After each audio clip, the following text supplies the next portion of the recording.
dapat yung finals mula sa Cebu Normal University, Mary Kem Kabate.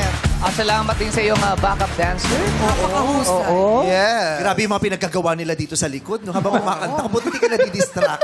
Sabi ko, Kung nakita mo lang. sana lang talaga ma-perfect. Kasi kung bumaldog yun, hihinto tong singit. Baka magulat eh. Imbis na makakaayos kayo, makakasira pa kayong dalawa kayo. Sabi ko, tinitigan ko talaga sila. Professional, sasalo lagi. Oo, Ang taas ng galing. Grabe yung ulo nasa baba, tapos yung paa nasa taas, no? Tapos hinahawakan lang ng lalaki yung paa, oh. Tapos sa dulo, gumano lang siya. Kaya din daw ni Mary Kem yun, kaya mas pinili niyang kumanta.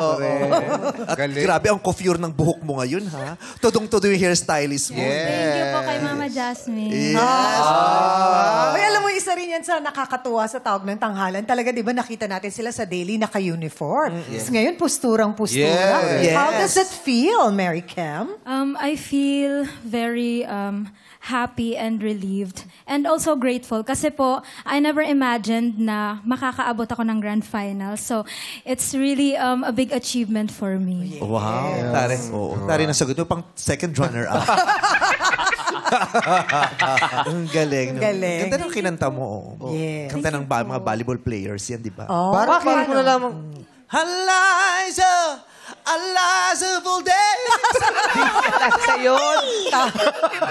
I rise up, yo! Kanta yun ng mga taga-Itbulaga. Ay, ano yan? Ariza! Ariza! Pasensya na kay Bambi.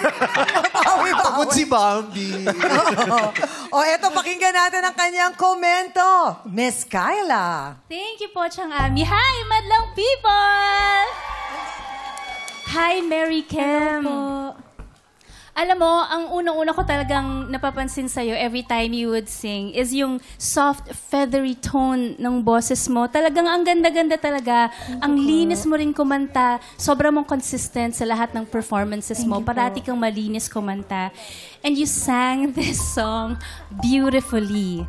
Thank you so much po. Okay, so at this point kasi, na grand finals na tayo, medyo naghahanap lang ako ng, syempre dahil grand finals na, I'm looking for something that's just parang more than beautiful.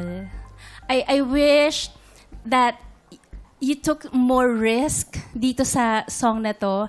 But, well, you really performed it beautifully. Pero, paano ba sabihin to? Yeah, we got the point Yeah, actually. Not but just the normally beautiful siguro rendition.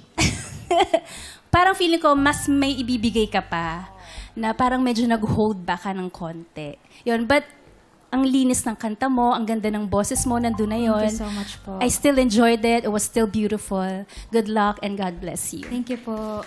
Maraming salamat, Jurado Kyla, at maraming salamat din kay Mary Kem.